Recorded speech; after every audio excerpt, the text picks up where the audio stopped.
अस्सलाम वालेकुम जी। मेरा नाम है उस्मान और आप देख रहे हैं मेरा यूट्यूब चैनल बाज़ार उर्दू। दोस्तों, वर्ल्ड कप चल रहा है और मैं उम्मीद करूंगा कि आप लोग भी इंजॉय कर रहे होंगे वर्ल्ड कप को। और वर्ल्ड कप में ग्रुप मैचेस में पाकिस्तान ने इंडिया को बहुत बुरे तरीके से हराया, which is very good for our cricket. लेकिन जो कहने की बात है वो ये है कि जब मैच हो गया, बल्कि मैच के दौरान मोहम्मद रिजवान साहब ने नमाज पढ़ी ग्राउंड के ऊपर खड़े होकर के। और उसके बाद जब मैच ख़त्म हो गया उसके बाद वकार यूनिस साहब एक टीवी शो पर आए और उन्होंने आकर कहा कि मुझे बहुत खुशी हुई जब मोहम्मद रिजवान ने हिंदुओं के दरमियान खड़े होकर नमाज पढ़ी। क्या मतलब था इस बात का? गो कि वकार यूनिस ने इसके ऊपर माफ़ी मांग ली, बाद में उन्होंने अपोलोजाइज़ किया, लेकिन मोहम्मद रिजवान ने हिंदुओं के बीच में खड़े होकर नमाज पढ़ी, इसका क्या मतलब है? ये क्या साबित करना चाहते हैं? यार, आप हर चीज़ में मज़हब को ले आते हो, हर चीज़ में नमाज को ले आते हो, हर चीज़ में इस्लाम को ले आते हो। ये क्रिकेट का मैच था, जस्ट क्रिकेट। आप क्रिकेट खेलो यार, इसमें आप नमाज कहाँ से ले आए? आप इस्लाम कहाँ से ले आए?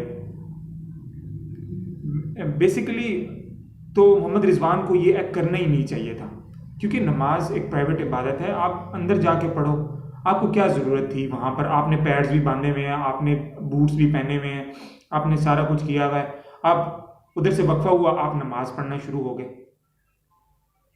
तो ये तो आपको वापस जाकर पढ़नी चाहिए थी ना, या कहीं भी पढ़ते आप। लेकिन आपने वहाँ पर पढ़ी। फिर वकार यूनिस साहब ने टीवी पर बैठकर ये बयान दे दिया कि जी मुझे तो बड़ी खुशी हुई कि उसने हिंदुओं के बीच में खड़े होकर नमाज पढ़ी। तो क्या पाकिस्तान में जो हिंदू हैं वो हर्ट नहीं हुए होंगे?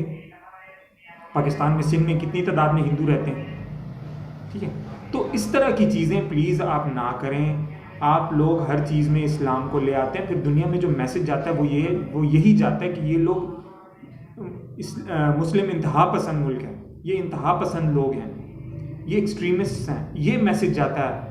आपको नमाज पढ़नी है, आप अंदर जाके पढ़ो, आप इनिंग्स ख़त्म करके पढ़ो, इनिंग्स से पहले पढ़ो, जैसे भी करना है आप एडजस्ट करो इसको।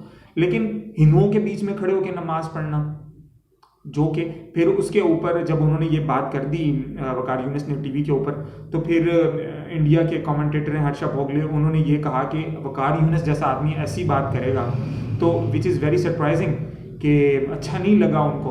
क्योंकि वो लोग हमें कहते हैं कि जी ये मुसलमान जो है ये इंतहा पसंद हैं, ये दहशतगर्द हैं, ये एक्सट्रीमिस्ट हैं, ये हर जगह अपने जो इस्लाम है उसको थोपते हैं, ये लोगों को ज़बरदस्ती इस्लाम कबूल करवाते हैं। फिर जब आप इस तरह की हरकतें करेंगे तो फिर यही मैसेज जाएगा ना। तो हर्षा भोगले ने कहा कि हम लोग इनको डिफेंड करते कि नहीं यार ये ऐसे नहीं है, ये ऐसे नहीं है, हम इनके ऊपर पर्दा डालते हैं, लेकिन आगे से ये फिर इस तरह के बयान दे देते हैं, विच इज़ वेरी अनफॉर्चुनेट। और इस तरह की चीज़ों को अवॉइड करना चाहिए। नमाज पढ़ें, आपका फरीज़ा, आप नमाज पढ़ें, लेकिन इस तरह से हिंदुओं के दरमियान में खड़े होकर जी मैं नमाज पढ़ रहा हूँ, what is mean by that?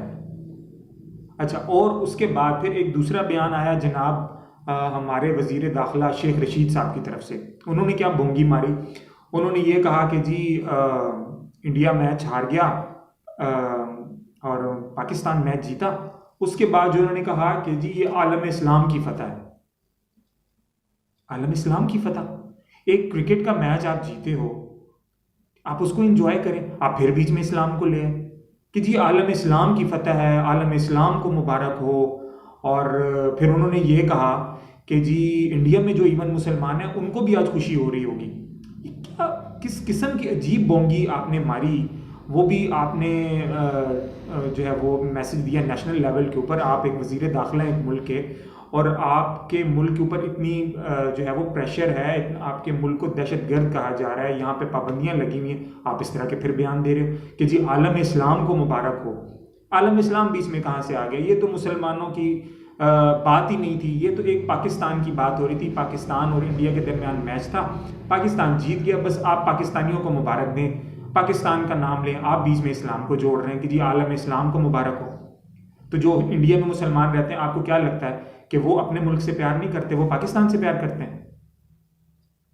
तो क्या अगर इंडिया जीता है या पाकिस्तान जीता है, तो क्या वो पाकिस्तान के साथ हो गए कि ये चूंकि मुसलमान हैं इन्होंने हमें हरा दिया हमारे मुल्क को, तो हम चूंकि पाकिस्तान होने की वजह से हम मुसलमान होने की वजह से पाकिस्तान का साथ देंगे? तो इस किस्म की बातें जो हैं वो बहुत हर्ट करती हैं और इस तरह बहुत बुरा मैसेज जाता है वर्ल्ड में और इंटरनेशनल लेवल के ऊपर। आप लोग सोचते हैं कि यार ये किस किस्म के लोग हैं, जीते आप एक मैच हो, एक क्रिकेट मैच जीते हो और आप आलम इस्लाम को बीच में लेके जी आलम इस्लाम को मुबारक हो। इस तरह की बातें बाद में जो लोग हमें डिफेंड करते हैं, हमें पाकिस्तान का सॉफ्ट इमेज बनाते हैं, उनके लिए बाद में बहुत प्रॉब्लम होती है आपको डिफेंड करने में। तो इतने बड़े स्टेचर का आदमी जैसे वकार यूनिस साहब ने बयान दिए, खैर उन्होंने तो बाद में माफ़ी मांग ली, लेकिन शेख रशीद जो एक मिनिस्टर हैं, एक वजीर दाखिला हैं, उन्होंने जनाब इस तरह का बयान दिया विच इज़ वेरी वेरी डिसअपॉइंटिंग। आपको इस तरह के बयान नहीं देने चाहिए। आप सिर्फ क्रिकेट की बात करें, खेल की बात करें, पाकिस्तान का सॉफ्ट इमेज उजागर करने की कोशिश करें। इस्लाम की वजह से या इस्लाम को लेकर आपको बात करने की क्या ज़रूरत है? आप अपने आप को स्ट्रॉन्ग कर लें पहले खुदा के लिए, फिर आप जो है वो एक्सट्रीमिज़म और इस्लाम और नमाज और इस किस्म की चीज़ों को डिस्कस करें। ये खेल का मैदान था, आप इसको सिर्फ खेल तक रहने दें। आप इसके अंदर भी जो है वो पॉलिटिक्स और इस्लाम लेकर आएंगे तो इससे पाकिस्तान का जो इमेज है, ये जो हमारा मैसेज है वो अच्छा नहीं जाएगा। तो उम्मीद करूँगा कि आप एग्री करेंगे मेरी बातों से।